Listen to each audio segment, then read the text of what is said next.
கடன் கொடுக்கிற நேரம் எப்படி நடந்து கொள்வது? ஒருவருக்கு கடன் கொடுத்தா இஸ்லாம் சில ஆதாபுகளை சொல்லுது. இந்த ஆதாபுகள் பேணப்படணும்.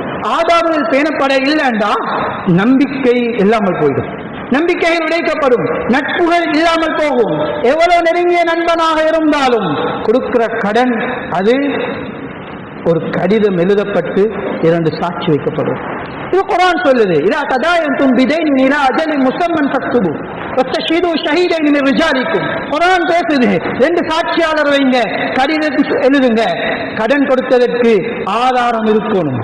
நீங்க எவ்வளவு நெருங்கிய நண்பனுக்கு கொடுத்தாலும் பரவாயில்லை, நானுக்கு கொடுக்குறீங்க பரவாயில்லை, எழுதுங்க. ஏன்? நீங்க இவருக்கு 1 கோடி கடன் கொடுத்தீங்க, உங்களுக்கும் இவருக்கு மட்டும்தான் தெரியும். கடன் 1 கோடி எடுத்துட்டு போனவர் ஒரு ஆக்சிடென்ட்ல மவுத் ஆகிட்டார். என்ன ஆதாரம் இருக்குது கடன் எடுத்துட்டு போனார்ன்றது? எப்படி போய் உறவுகள்கிட்ட கேட்கிறது? 1 கோடி எடுத்தாவை தாங்க என்று இஸ்லாம் சொல்லுது. கடனுக்கு கொடுத்தா எழுதுங்க, சாட்சி வைங்க. ரகசிய தொடர்பு அல்ல கடன் என்பது. கடன் என்பது இருவர் சாட்சியாளராக வைக்கப்பட்டு பெற வேண்டியது. அல்லாஹ்வின் நல்லடியார்களே, அதே நேரம் ஒரு மனிதன் கடனை திருப்பி ஒப்படைக்க முடியாத ஒரு இக்கட்டான நிலைமையில் இருக்கிறார். சில நேரம் லொஸ்ட், பிசினஸ் லொஸ்ட், வீட்டையும் விட்டுட்டார், ஒன்றுமே இல்லை, ரோட்டுக்கு இறங்கி இருக்கிறாரு. இவர்கிட்ட போய் என்ன கடனத்தாண்டு கடனாளிகள் எல்லோரும் இவரை போய் சூழ்ந்தா இவர் நாட்டுக்கு ஓடிடுவார். அதுக்கு பிறகு யாருக்கும் அம்பைசம் கிடைக்காது. இஸ்லாம் சொல்லுது, எவ்வளவு அழகான வழிகாட்டல். ஒருவன் கஷ்டவாளியாக இருக்கிறானா அவனுக்கு கஷ்டம் நீங்கும் வரைக்கும் அவனுக்கு நேரம் கொடுங்க, அவகாசம் கொடுங்க, சம்பாதித்து தரட்டும். முஆது ஜபல் ரலியல்லாஹு அவங்க பிசினஸ் செஞ்சு லொஸ்ட் ஆயிட்டாங்க.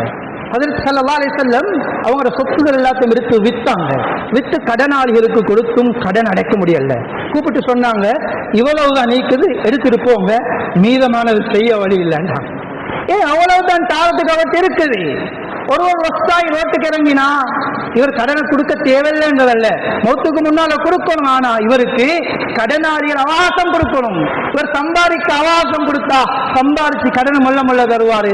அவகாசம் கொடுக்க இல்லை, இவருடைய வீட்டை போய் தட்டி இவர் ஈக்குள்ள, இவருடைய வீட்டுல இவருடைய பிள்ளைகளை ஈக்குள்ள இப்படி கஷ்டப்படுத்தினா இவர் ஓடிடுவாரு. கடனும் இல்லை, ஒன்றும் இல்லை. அதனால இஸ்லாம் அழகான வழிகாட்டல் சொல்லுது. உண்மையிலே இவர் கஷ்டவாதி என்று விளங்குது, உண்மையிலே தந்து கொள்ள வழி இல்லை, உண்மையிலே எல்லோருக்கும் தெரியும். இவருக்கு அவகாசம் கொடுப்பதை இஸ்லாம் கடன் கொடுத்தவருக்கு ஒரு இபாதத்தாக ஆக்கியிருக்கு, இபாதத்தாக ஆக்கியிருக்குது. ஸல்லல்லாஹு அலைஹி வஸல்லம் சொன்னாங்க, மன் அன்தர முஅஸிரன் ஃபலஹு மிஸ்லு ஸதகதிஹி.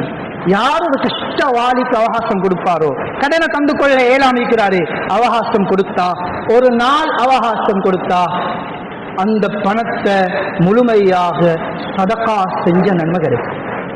முழுமையாக சதகா செஞ்ச நன்மை கிடைக்கும். எனக்கு ஒரு 10 லட்சம் கடன் தர இருக்கிறாங்க, இன்றைக்கு டேட் தந்து கொள்ளையில கஷ்டத்தில் இருக்கிறாங்க, ஒரு கிழமை டைம் கொடுக்கிறேன், இந்த 10 லட்சத்தை 7 தடவை சதகா கொடுத்த நன்மை கிடைக்கும். ஒவ்வொரு நாளும் ஒரு 10 லட்சம் சதகா கொடுக்கலுமா எனக்கு? ஆனா ஒரு கடனாளிக்கு அவகாசம் கொடுக்கிறேன், ஒரு நாள் அவகாசம் கொடுத்தா அந்த தொகையை ஒரு தடவை சதகா செஞ்ச நன்மை. அல்லாஹ்வின் நல்லடியார்களே, எனவே இந்த கடனுடைய விஷயத்துல மிகவும் நிதானமாக நடந்து கொள்வோம்.